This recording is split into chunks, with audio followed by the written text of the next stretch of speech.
formal charge is an accounting or bookkeeping method which allows us to determine whether the charge on an atom in a molecule is positive, negative, or neutral.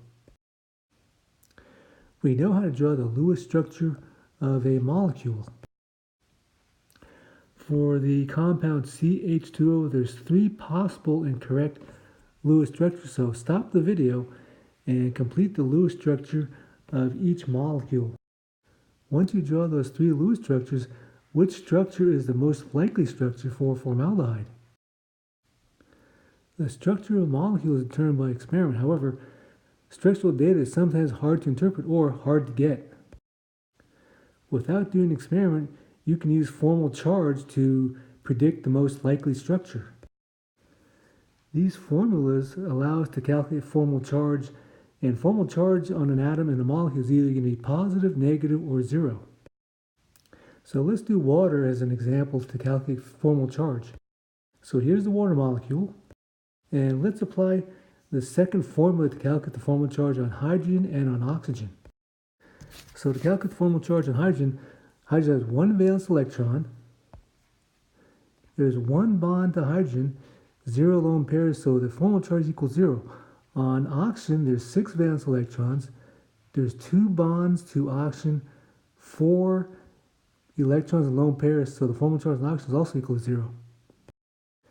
If you're comparing 2 correct Lewis structures, the most plausible Lewis structure is the one which has 0 formal charge on all the atoms, or low formal charges, say +1 or -1 on some of the atoms.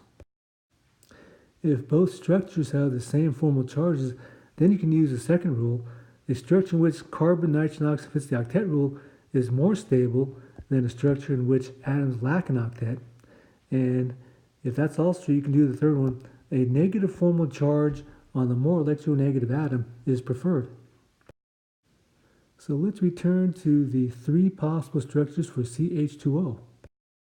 So stop the video and calculate the formal charge on each atom in each structure.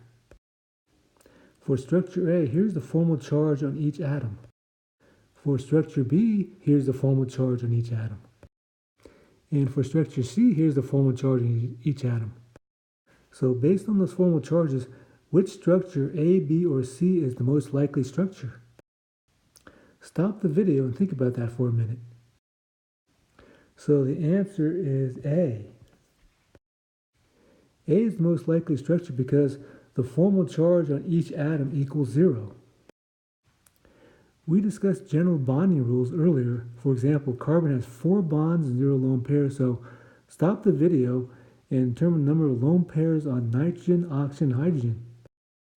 So nitrogen has 3 bonds and 1 lone pair. Oxygen has 2 bonds and 2 lone pairs. Hydrogen, 1 bond and 0 lone pairs. Stop the video again and calculate the formal charge of nitrogen, oxygen, hydrogen based on the number of bonds and lone pairs. So here's the answers.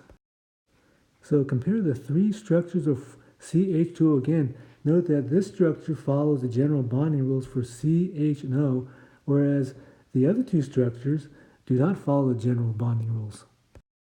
So just for practice, determine whether these 2 compounds are the same compound, isomers of different compounds, and then do the same thing for B. So here are the answers.